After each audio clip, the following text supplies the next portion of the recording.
Et j'avais dit dans mon délire, à mon avis, Pernod, il a une Peugeot. C'est pas impossible qu'il ait une Peugeot, parce que c'est un mec dynamique, c'est un mec en harmonie. C'est pas Dostoïevski, Pernod. Tu vois, et puis boum, il part à 71 ans.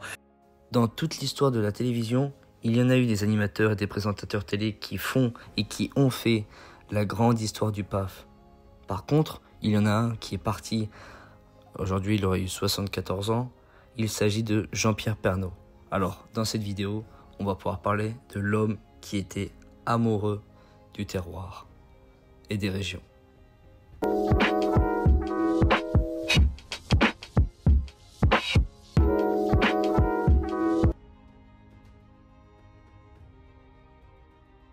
Alors, déjà, il faut savoir que Jean-Pierre Pernaut, il est né le 8 avril 1950, il y a pile 74 ans, à Amiens, dans le nord de la France.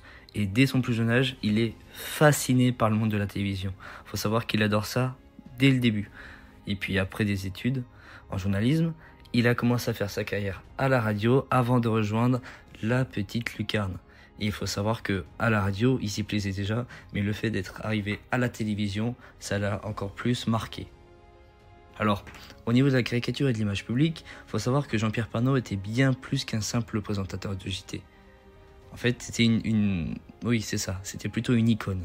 Parce qu'en fait, sa présence à l'écran, elle était aussi familière que chaleureuse. Il faut savoir que quand les personnes s'installaient devant le journal, ils savaient qu'ils venaient pas forcément que pour les informations, mais pour le présentateur.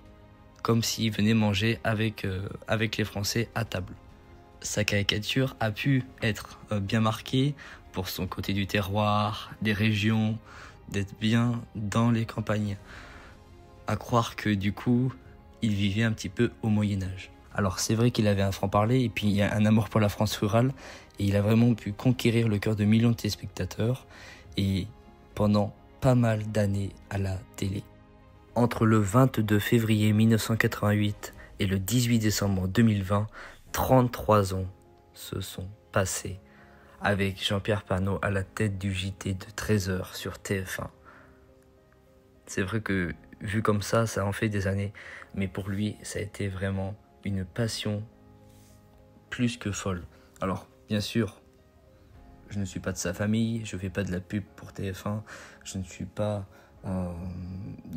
Jean-Pierre Pernaut lui-même, mais des hommes comme ça, des personnalités comme ça mérite d'être aiguillé et d'avoir une vidéo appropriée et dédicacée.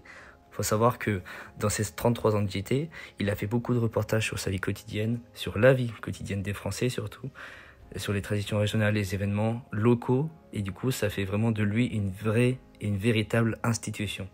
Alors, c'est vrai que son JT, il était bien plus qu'une simple émission d'information.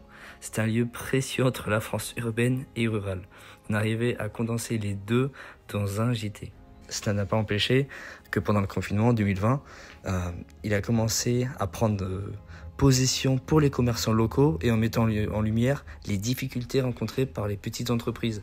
Parce qu'il faut savoir que beaucoup de commerces étaient fermés et il a commencé à s'opposer à ça en direct de chez lui pendant le confinement. Et ça donnait ça. Ma première sortie sur Terre depuis 6 semaines pour un rendez-vous important et la surprise, dans une ville à côté de chez moi, un monde fou sur les trottoirs, incohérent comme les masques interdits dans les pharmacies et autorisés chez les buralistes dont vous parliez tout à l'heure, entre les infos un jour sur un déconfinement par région, le lendemain c'est plus par région, un jour l'école est obligatoire, le lendemain elle ne l'est plus, n'importe comment pour 15 jours de cours puisqu'il n'y aura qu'un enfant sur 2 dans les classes, donc tout ça donne le tournis. Pour certains, ça restera seulement un petit journaliste dans un petit média, alors que pour d'autres, ça restera un grand journaliste, quasiment un mentor, puisque au niveau de l'héritage et des souvenirs, il va bien au-delà de son travail à la télévision.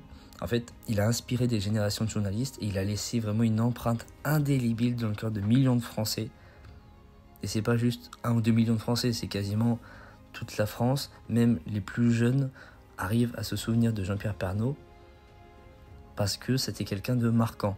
En fait, son souvenir restera vivant à travers ce reportage intemporel et surtout le dévouement vers la France profonde.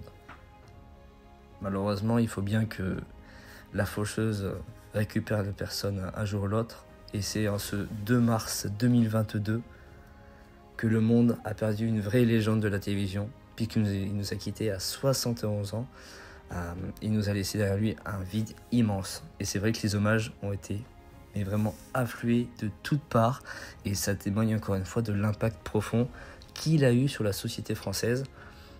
Et encore aujourd'hui, on en fait des vidéos. Et même moi, sur cette chaîne, je vous ai fait cette vidéo pour qu'on y pense encore avant, maintenant et après.